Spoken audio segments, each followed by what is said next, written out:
Okay.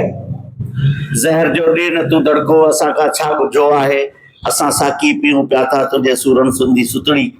वरी झूठो लॻो अहिड़ो समूरा फट पिया उखड़ी, चिकियल हुआ चाक हसरत जा वरी ॿीहर पिया उखड़ी। अस्सलाम वालेकुम दोस्तों, प्रोग्राम मेहरान जा मोती खणी आउं तव्हांजो बा मजाली चरवार हिन वक़्तु पंहिंजे ई आशाने ते मौजूदु आहियां। अॼु जीअं त तव्हांखे मूं ॿुधायो त मूं वटि ॿ नाले वारा शाइर अदीब दोस्त वेठा आहिनि, साईं मोहम्मद यूसुफ सोलंकी साहब, उन जो बि इंटरव्यू कयो अथऊं। ऐं ॿियो असां वटि अलाए केतिरो छा आउं ॿुधायां, केरु तारीफ़ जो मोहताज कोन्हे, ऐं पाण शाइर कंपेयर, पर ॿियो भले छा छा घणो कुझु आहे जेको आउं हिते ॿुधाइण खां क़ासिर आहियां। बशीर उडे जो यकीनन तव्हां सभिनी दोस्तनि ॿुधल हूंदो FM 92 ते जॾहिं प्रोग्राम आईं नाई अक्सर हलंदो हो ऐं अंदरि जा एहसास हलंदो हो, यादूं विसरनि कोन प्रोग्राम हलंदो हो। ऐं बशीर खे हिन मंज़िल ते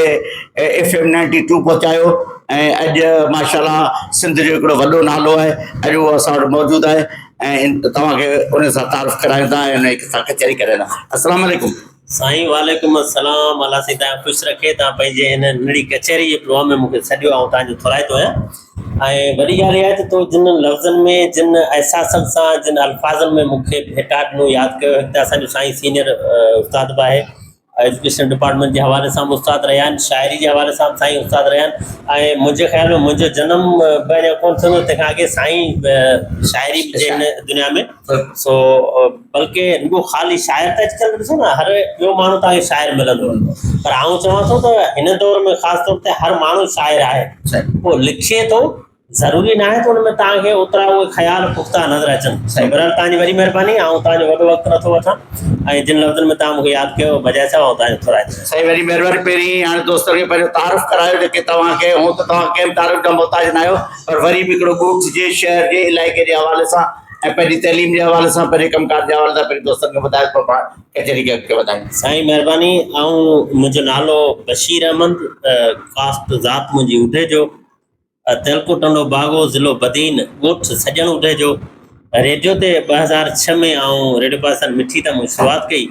पोइ प्राइवेट FM आहे FM 92 नूरियाबाद, सो उते मूं तक़रीबन 13-14 साल कमु कयो। उन खां पोइ 2019 जे 1 जनवरी खां वठी ऐं रेडियो पाकिस्तान हैदराबाद सां आहियां वाॻियल। मुख़्तलिफ़ प्रोग्रामनि में उते बि कमु कयो आहे, सुबुह खां वठी ॿिया केतिरा सारा सुठा सुठा प्रोग्राम। सो बहरहाल ईअं रेडियो ते मूंखे दोस्तनि 2006 खां वठी ॿुधो आहे मुख़्तलिफ़ इन्हनि 2-3 चैनलनि ते। बाक़ी मुंहिंजो नंढो तारीफ़ आहे, तइलीम मुंहिंजी BA आहे, ॻोठ मुंहिंजो तलके टंडे बाईअ में आहे, लाड़ जो इलाइक़ो आहे, सादो सुधो नंढो ॻोठ आहे, बसि अलाह जी महिरबानी आहे, गंज कुझु आहे। बिल्कुलु तव्हां हिकिड़ो लिखियो आहे त वरी के यादि तड़पायो, अहिड़े नमूने तव्हांजो हिकिड़ो नज़म आहे ऐं उहो बि असांखे ॿुधाइजो। ऐं हुन खां पहिरीं तव्हां इहो ॿुधायो त तव्हां शाइरी जी शुरूआति कॾहिं कई आहे, रेडियो पाकिस्तान या रेडियो FM ते वञण खां अॻु में या पोइ? साईं शाइरी मूं रेडियो ते तक़रीबन बचपन खां वठी 5-6 क्लास में पढ़ंदो हुउसि, तॾहिं मूं पहिरियों गज़ल सुगंध प्रोग्राम में लिखियो साईं माखन शाह रिज़वी खे। त असां कढी ॾियो। अच्छा, त साईं माखन शाह सुगंध प्रोग्राम कंदो ॾींहं जो 11 खां 12 ते हलंदो उहो प्रोग्राम। उन में मूं पंहिंजो लिखणु शुरू कयो, त उन में मुंहिंजो पहिरियों गज़ल मूं ईअं लिखी बग़ैर कंहिं माना जीअं साईं खे ॿुधंदो हुउसि, तव्हां आहियो ईअं शाइरी उन रेडियो तां ॿुधण खां पोइ मूंखे शौक़ु थियो त लिखां। थोरी इश्क जी ॻाल्हि हुई, पर हाणे एतिरो को वॾो इश्क कोन हो जे माण्हू चइबो आहे हुन इश्क में दर्दनि में शाइर थी वियुसि। पोइ हिकिड़ो गज़ल लिखियो त हुकुम हलायां वज़न ॼमायां, वॾो एॾो को अमीर न आहियां, ख़ुदा जो ख़ल्क़िल अबालो माण्हू बिना पियो मोहबत फ़क़ीर आहियां। कंहिंखे पिरीअ सां छॾियां मिलाए, कंहिंजी मोहबत छॾियां भुलाए, कंहिंखे रिणनि में छॾियां रुलाए, नसीब जी का लकीर न आहियां। किरोड़ ॾींदा कॾहिं न खणंदुसि, मिली जे मोहबत ख़ुशि थी वेंदुसि। रुपए ते भायो छॾियूं रिछाए, रुपए ते रीछण वारनि मां न आहियां, नकी रुपए लाइ तगीर आहियां। पुछो मूंखां जे मुंहिंजो पतो था, उठे जो आऊं सॾायां सुहिणा, अवां हो जंहिंखे धिकारियो दर तां उहो ई साॻियो बशीर आहे।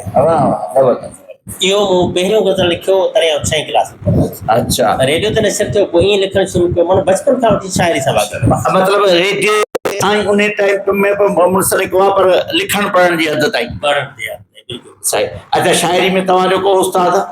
साईं शाइरी में मुंहिंजो उस्ताद माकन शाह रिज़वी साहिबु रेडियो जे हवाले सां साईं मूंखे सिखिया ॾिनी। साईं जे उन्हनि प्रोग्रामनि में मूं लिखियो त उन में मूंखे हुन इहो सम्झायो साईं ॿाहिरि छा आहे वज़न छा आहे ॿाहिरि हिज़त अमल मुतकारिफ़ हुनखे त घणो कुझु यादि हूंदो ऐं त हुन में एतिरो ॼाण हासिलु करे कोन सघे पर हुन पाबंदियूं मूंखे नज़मी पाबंदियूं ऐं गज़ल जूं पाबंदियूं उहे सम्झाइनि भई हिते आउं जॾहिं उहो कचो हूंदोसि न पढ़ी सघंदोसि उनखे जेकॾहिं या लिखण में पोइ मूंखे चवंदो वाह हाणे जेकॾहिं हू तव्हांखे सम्झ में ॻाल्हि नथी अचे त तव्हां गज़ल लिखी हुनखे पढ़ो जिते तव्हांजी ज़ुबान अटके सम्झो त उते पंहिंजो वज़न तोड़े वियो आहे वरी पोइ ईअं मूंखे सम्झाईंदो। अच्छा हाणे शाइरी तक़रीबन माना बस जेको शाइर हूंदो आहे उन्हनि जे लाइ शाइरी उनखे सभु शाइरी पंहिंजी वणंदी आहे पर ख़ासि तौर ते तव्हांखे पंहिंजी शाइरी में कहिड़ी शाइरी वणे थी? मूं जेको बि जेके नज़म लिखिया आहिनि उन्हनि में मूंखे हिकिड़ो नज़म इहो जो तव्हां पहिरीं चयो वरी का यादि आहे तड़पी वरी को वक़्तु आहे जाॻियो थिया पे लाभ सारियुनि जा बिछो हो माल में भाॻियो असां पे गाह ॻाया ऐं अव्हां पे ओटड़ो राॻियो असांजे रूह जी पोती सटे थो सूर सांझी। वाह वाह। असांजे रूह जी पोती सटे थो सूर सांझीअ जो अंदर में यादि ॼण जानी हुजे खाणो को कांझीअ जो ईं पीढ़े छॾे छाणे ख़ुशियुनि खे तेल जीअं ॿारे हयाती जेल जीअं खारे फुगा जे पंध खे आहियूं उते ई ओचितो हाणे अछा कारा गॾिया आहिनि उते ई ओचितो हाणे अछा कारा गॾिया आहिनि असां बसि महल खाबनि जा रुॻो ख़ाली अॼिया आहिनि असीं सादा सुदा माण्हू न की के ॻाल्हि मां ॼाणूं न की के चाल मां ॼाणूं कॾहिं के वक़्त जे फेरे कॾहिं के वक़्त जे फेरे कॾहिं के यार यारीअ में कॾहिं के सींद कारी में रुॻो लुचबा रहिया आहियूं पुराणी चोलड़ीअ वांगे दुखी ऐं धाबड़े विच में रुॻो कुटबा रहिया आहियूं ठहिया आहियूं रहिया आहियूं ग़रीबनि जी झुगी वांगे ठहिया आहियूं रहिया आहियूं ग़रीबनि जी झुगी वांगे न हिकिड़ी जा रहिया आहियूं लुड़ पाणी वॾा चोटा कची पटड़ी अछा ओटा कॾहिं को चंड जो ॾीओ कॾहिं को ओलड़ो अख जो विसारियो छो भला तो ज़मानो यादि कर साॻियो असां पे गाह ॻाया ऐं अव्हां पे ओटड़ो राॻियो असां पे गाह ॻाया ऐं अव्हां पे ओटड़ो मुंहिंजे ख़्याल में हमीद अंसारी जा के फनकार गायो बि हमीद अंसारी रवि दीपलाई ॿ टे फनकार मूंखे टीवी ते गायो आहे पर हमीद ॾाढो पंहिंजे हमीद अंसारी न पंहिंजो ख़ालिद किताबी ॾाढो सुठो गायो। अच्छा सही सही सही। अच्छा तव्हां मतिलबु जिन बि फनकार गायो हुननि में ख़ालिद किताबी खां वधीक उनजी लचक खे उनजी लाइन खे उनखे जी उफ़्तार खे उनजी गुफ़्तार खे एॾो मैच कयो आहे जे उन लेवल ते ॿिया कोन ॻाए सघिया। रवि दीपलाई मरूम जान छॾियो ॾाढो सुठो फनकार उनखे टीवी सन टीवी ते KTN ते ॾाढो सुठो गायो पर उन खां वधीक हिन ॾाढो सुठो गायो नंढो फनकार आहे वीचारो लाड़ जो पर ॾाढो सुठो गायो। अच्छा तव्हां जॾहिं FM 92 ते प्रोग्राम कंदा त तव्हां हिकिड़ो माण्हू ख़त लिखंदो मिटी जो माण्हू। जी हा। अच्छा उन मिटी जे माण्हू जे बारे में का तव्हांखे ख़बरचार पई? न बसि उहो ख़त कॾहिं इस्लामकोट जी उन में हिकु दफ़ो मूं ॾिठो त उनखे उतां जो जेको सो लॻल हुयो मोनोग्राम जेको ठपो उतां। अच्छा ॿियो हिकु दफ़ो वरी हिनखे छाछरे जो लॻो पियो माण्हू घुमंदड़ फिरंदड़ हो केरु हो पंहिंजो नालो कोन लिखी टोटल 24 ख़त आया 25 ख़त मूं कोन पढ़ियो भई 24 ख़त मुंहिंजा पढ़िया रेडियो ते। अच्छा 25 ख़त जॾहिं उन मूं ताईं पहुतो त उन टाइम में रेडियो खे 92 खे छॾे चुकियो पोइ रेडियो जी नशरियात महदूद थी वई। अच्छा वधीक उनजी गहराई में कोन वियुसि उनखे साम्हूं ख़त दोस्तनि अदबी ख़त लिखिया पर पोइ उनजी माना मुकमल जेका ॼाण चइजे उहा। अच्छा इन्हनि ख़तनि में तव्हांखे वॾी पज़ीराई ॾिनी? उन वॾी पज़ीराई ॾिनी उन में हिकिड़ो ख़त आहे जेको मूं पढ़ियो कोन उहो ॾाढो बहितरीनु ख़त। अच्छा उहो तव्हांखे पढ़णु घुरिजे छो कोन पढ़ियो? बसि उहो रेडियो त आऊं जे छॾे आयुसि पोइ रेडियो हैदराबाद ते अचण खां पोइ उनजी ख़त तवील हो कुझु मयार उन ख़त जो उन में उहो हुयो जे हुनखे आऊं 92 FM प्राइवेट ते पढ़ी सघे पई सरकारी रेडियो ते पॉलिसी पंहिंजी पॉलिसी आहे उनजी पॉलिसी इजाज़त कोन्हे त न पढ़ी। अच्छा हाणे ही वरी तव्हां जेको हिकिड़ो पंहिंजा यूट्यूब चैनल वग़ैरह या फेसबुक ते इहे पंहिंजा चैनल ठाहियो उन्हनि हवाले सां तव्हां कॾहिं उन माण्हू जो ख़त कोन पहुतो? न उन ते कोन आयो त माना उहो इन में मूंखे लॻे थो उन सां कनेक्टेड कोन थी सघे। सही सही माना उन वटि की लिखंदो त असां वटि का पहिरीं सहूलियत कोन्हे हाणे सहूलियत गायो आहे मोबाइल जी सहूलियत कोन्हे। जंहिं टाइम हुन लिखियो उन टाइम में रेडियो 92 बार्डर क्रॉस करे वञी परे मुल्क जे हथुनि ताईं पहुचंदो हुयो माना एॾी वॾी हुनजी असां रेंज हुई। हाणे उहा रेंज 92 जी कोन रही आहे घटिजी वई आहे तमामु महदूद थी वियो आहे इलाक़ाई नशरियात ताईं। सही हवाऊं अञा उनखे खणी अचनि थियूं पर हाणे माना उहा जेका रेंज हुई सा घटिजी वई वरी ॿिया रेडियो बि अची विया मुख़्तलिफ़ टावर अची विया पर हुन रेडियो जी बि रेंज हुई हुनजे लिखण जी बि रेंज हुई तॾहिं हिकिड़ो पंहिंजो दौर हो वरी जे टच मोबाइल अची वियो आहे फेसबुक जी दुनिया में सभु सलाह ॾी वियो आहे माण्हुनि जो रुझान ओॾां हलियो वियो आहे। अच्छा तव्हां जेको रेडियो ते तक़रीबन मुंहिंजी 10 सालनि खां मथे रेडियो सां रहिया आहियो? रेडियो खे 18 साल में तव्हां मुंहिंजी सम्झ में त हज़ारे शाइरनि खे पढ़ियो इलाही। तव्हांजी पसंदि जो शाइर? नई चई में जेके अयूब खोसो आहे साईं त असांजो सीनियर आहे साईं जा मिलाई गज़ल पढ़िया साईं जो हिकिड़ो गज़ल मूंखे साईं सां मुंहिंजो तरह तलकात कोन हो बाय हैंड बाय नेम त सुञाणंदो पर बाय मुलाक़ात कोन हुई हाँ पोइ हिकिड़े दोस्त मूंखे गुल्ली शाह करीम खां बाक़ल ओड़े हिन ते हिकिड़ो साईं जो गज़ल मोकिलियो त उहो गज़ल मूं जेको पढ़ियो 92 ते सो तॾहिं मुंहिंजो प्रोग्राम हलंदो हुयो मुंहिंजे ख़्याल में त अंदर जा अहसास राति जो 8 खां 10 बजे ताईं त उन मूंखे ॾाढो मुतासिर कयो न रुगो मूंखे मुतासिर कयो पर उहो उन टाइम में जॾहिं पढ़ियो त रेडियो जी माइक तां हर ॿुधंदड़ जी दिलि में जाइ वलारे वियो नांग कारा जे ॾिसी ॾिस वार मुंहिंजे यार जा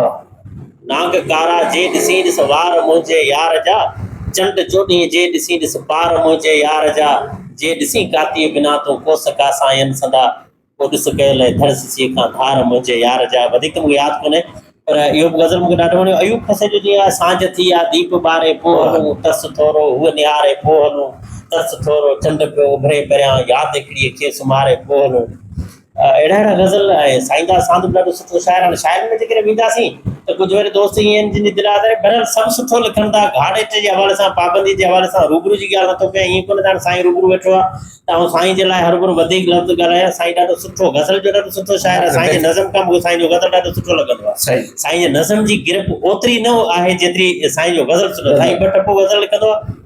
चंड में था लॻनि पार तुंहिंजा फिरी मूं मथां जे हटनि वार तुंहिंजा फिरी यार अॻियार मूं लाइ थींदा वञनि रोज़ वधंदा वञनि यार तुंहिंजा फिरी ॾिसो न केतिरो माना या असांखे चई अचण जो पोइ अचण जी ॻाल्हि विसरी विस प्रिय आहे बादशाह माण्हू मिलण जी ॻाल्हि विसरी विस सुनाए लोक सारो थो सॼण सारे थो सभिनी खे सिर्फ़ु हिकु सोलंगी यूसुफ पुछण जी ॻाल्हि विसरी विस त हाणे इहा हुनजी हिकिड़ी पंहिंजी गज़ल जी एॾी वॾी अदायगी आहे एॾो गज़ल लिखणु मूंखे ॾाढो ॾुखियो लॻंदो आहे गज़ल तुंहिंजा ॾाढा भला आहिनि ऐं सिराकी पढ़ण में सभा कचो या तर्क तैलुक यार सारे तई किथे या मैं किथे ॿ दफ़ा साईं खां पुछी पोइ पढ़े मूंखे सिराकी सम्झ में ई कोन्हे अचे ज़ुबान कुतरजी थी वञे त मक़सदु हर माण्हू जो पंहिंजो पंहिंजो अंदाज़ ज़रूरी न आहे त सभु माण्हू यूसुफ सोलंकी खे पसंदि कंदा हुजनि ज़रूरी न आहे त सभु माण्हू बशीर उडेजे जे आवाज़ ऐं कंपेरिंग खे पसंदि कंदा हुजनि माण्हू जा मुख़्तलिफ़ ख़्याल आहिनि ऐं माण्हू जे मन जी बि हिकिड़ी मौसम हूंदी आहे तव्हां ॾिसो कॾहिं तव्हांखे जेकॾहिं को गीत ट्रैक्टर ते तव्हां वञो पिया कि तव्हां रस्ते में ट्रैक्टर वारो वॼाए पियो तव्हांजी दिलि चवंदी हिते बीहां इहो सॼो गीत ॿुधी वठां तव्हांजी दिलि खे छुहंदो पियो तव्हांखे माज़ीअ जो को महबूब लम्हो यादि ईंदो पियो वरी कंहिं टाणे ॿियो साॻियो गीत तव्हांजे सैरादीअ खां असां रेडियो ते कैसेट में वॼाए तव्हांजे पासे में रखूं था तव्हांजो मन करार में न हूंदो त न ॿुधो इहा तव्हांजे मन जी मौसम ते छॾियल आहे कॾहिं त भिचाई चयो न कॾहिं मन माकोड़ी कॾहिं केर सतूं सारो ॾींहुं मुंहिंजो हीउ वांदे जाए न सारो ॾींहुं अहिड़ो ओठे भुॻिजी मूं पिरियां से नींहुं छिनण ख़ातिर न त इहा मन जे हिकु मौसम सां आहे शाइरी बि ईअं अथव त तव्हां लिखणु चाहींदो तव्हां कोन लिखी सघंदो कॾहिं कॾहिं लफ़्ज़ तव्हां वटि ईअं सिरकी ईंदा जीअं महबूब ज़ुल्फर मथां चाॾो पियो सरकंदी वञे जीअं को बकल जीअं को कंगो त उन्हनि ज़ुल्फनि मां सिरके हीअं तव्हां वटि लफ़्ज़ पाणे सिरकी ईंदा ऐं कॾहिं कॾहिं तव्हां लिखण जी कोशिशि कंदो तव्हां विछाईंदो तव्हां पना खणंदो गज़ल लिखूं था नज़म लिखूं था नसर लिखूं था कोन लिखंदो लफ़्ज़नि में तव्हां ओझल भिटाई साहिब जहिड़े माण्हू चयो न कॾहिं कॾहिं अहिड़ा नथो वणे पंहिंजी दिलि सां हुन माना शिकायत त मक़सदु त तव्हां लिखो था न तव्हां खां राति लिखराए थी का अखि लिखराए थी का मुर्क लिखराए थी को विछोड़ो लिखराए थो उहो जॾहिं तव्हांखे लिखराए हुनजी मर्ज़ी आहे तव्हांजी मर्ज़ी त शाइरी त हले कोन थी ईअं जे हले त पोइ हिकिड़ी जाइ ते वेही करे अलाए केतिरा किताब लिखी छॾिया ऐं चाहे वॾो शाइर थी वञा त मक़सदु अज़ीज़ गुल नई ठही ॾाढो सुठो शाइर हुनखे पढ़ंदो आहियां जीअं हुनजो हिकिड़ो नज़म आहे उहो अक्सर करे फेमस आहे त सार तुंहिंजे जो समूह आहे मुंहिंजी दिलि लाइ करबला तूं तंग जी कूड़ी सफ़ा बेवफ़ा बेवफ़ा बेवफ़ा तूं बेवफ़ा पट तां तोखे खणी उबड़ा उछलाए पट तां तोखे खणी उबड़ा उछलाइजे हथ बाहूं आङरियूं हथ तुंहिंजा कटजनि काश तुंहिंजो सिर वॾे टंग जे नेज़े मथां अखियुनि मां तारा कढी ठुप पवंदो तोखे कजे शाल गर्मीअ में सॼी तूं पट ते पगड़ी शाल गर्मीअ में सॼी तूं पट ते पगड़ी किरी शाल सारे सर्द में तूं सीअ में सुकी मरी पोल बिजलीअ जा पटे वण कढी उछलाइजनि ऐं ॿिनि हथनि जे विच में शहर मेटे चटक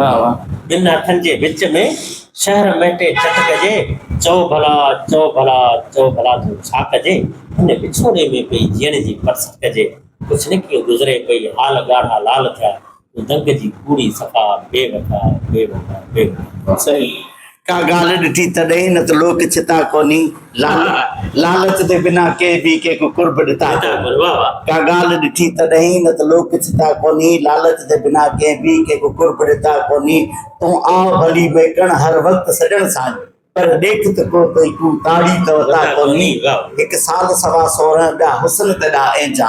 हर हर पे पुछनि बुज़ुर्ग मसला त मता कोन्ही मुश्ताक लिगारी तूं गुस्ताख न सम्झी तूं अधराज तू साडा है मैं कूड़ किता कोन्ही। बाबा श्री तारी वॾी महिरबानी तव्हांखे हिकिड़ी तकलीफ़ ॾींदुसि तव्हांजी वॾी महिरबानी तव्हां इंटरव्यू कयो साईं साहब कचहरी थी दोस्त हुया सभु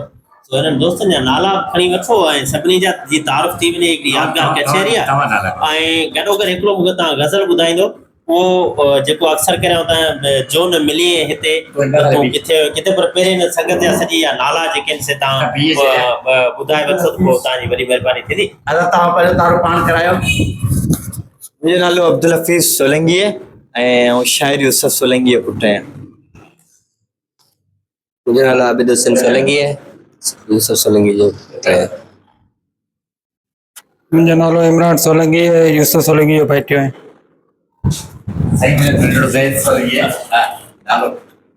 मुंहिंजो नालो आहे मोहम्मद ज़ैद सोलंगी और यूसुफ सोलंगी जो पुटु आहे। महिरबानी साईं मोहम्मद यूसुफ सोलंगी जा फर्ज़ंदन ऐं साईं जो भाइटियो साईं जिन जी वॾी महिरबानी। अॼु साईं जिन ते स्पेशल मूं वटि कोन आया आहिनि जो आउं चवां साईं जो मूं ते थोरो आहे साईं आयल आहे हिते दोस्तनि का दावत आहे हुन में असां सभिनी खे दावत आहे ऐं इंशाल्लाह हाणे असां थोरी देरि में पोइ गॾिजी सभई दोस्त हुन दावत में वेंदासीं ऐं वरी मां साईं वारनि खे गुज़ारिश कंदुसि त दावत खाई साईं वारा राति मूं वटि तरसनि त साईं वारनि जी वॾी महिरबानी थींदी। ऐं हाणे बशीर साईं जी फरमाइश ते उस्ताद मुश्ताक लिगारी जो हिकिड़ो गज़ल आहे त का जो न मिली जो रात जी कर खबर चो सची सिजल थे रात जी कर खबर चो सची सिजल थे जो न मिली हिते तूं किथे वे किथे आया है गुल गुलाबी मथां मात पवंदी रही काई बुलबुल इहा लात लवंदी रही वही निशानियूं छॾे तुंहिंजी चादर मथे जो न मिली हिते तूं किथे वे किथे तूं अची पियो किथां पद ताज़ो कयो तुंहिंजे चहिरे मडामो अंदाज़ो कयो ईअं ते चोरी वएं चो ॿुधाई न थे जो न मिली हिते तूं किथे वे किथे जा हक़ीक़त जंहिंसां ॿुधाई त हा ॻाल्हि मूंखां बि पियो तूं लिकाई त छा ॿिए के मुश्ताक खे तो कयो आहे मथे जो न मिली हिते तूं किथे वे किथे राति जी कर ख़बर चो सची सिजल थे जो न मिली हिते तूं किथे वे किथे। वरी महिरबानी। Thank U.